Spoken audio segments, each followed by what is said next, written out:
ಮುನವಳ್ಳಿ ಪಟ್ಟಣದ Sindogi KEB circle ಬಳಿ ಬೇಕರಿಯಲ್ಲಿದ್ದ ಸುಮಾರು 25 ಲಕ್ಷ ರೂಪಾಯಿ ಸಾಮಗ್ರಿ ಸುಟ್ಟು ಕರಕಲಾಗಿದೆ. ಹಾಸನ ಜಿಲ್ಲೆಯವರಾದ ಬೇಕರಿ ಮಾಲೀಕ ವಿರೂಪಾಕ್ಷ ಹಲವಾರು ವರ್ಷಗಳಿಂದ ಬೇಕರಿ ನಡೆಸುತ್ತಾ ಬಂದಿದ್ರು.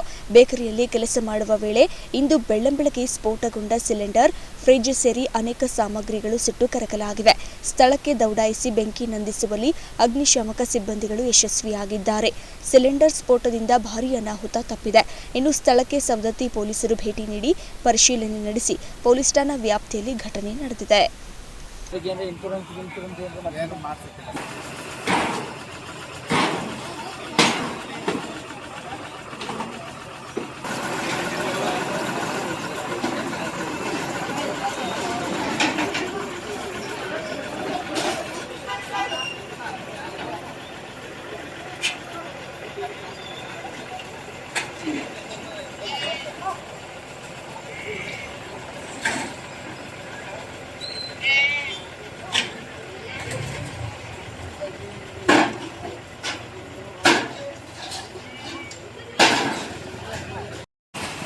ಬೆಳಗಿನ ಜಾವ ಬೆಂಕಿ ಹತ್ಕೊಂಡು ಏನಾಗಿದೆ ಗೊತ್ತಿಲ್ಲ. ಇಲ್ಲಿ UPS ಹತ್ರ ಬೆಂಕಿ ಹತ್ಕೊಂಡಿರೋದು.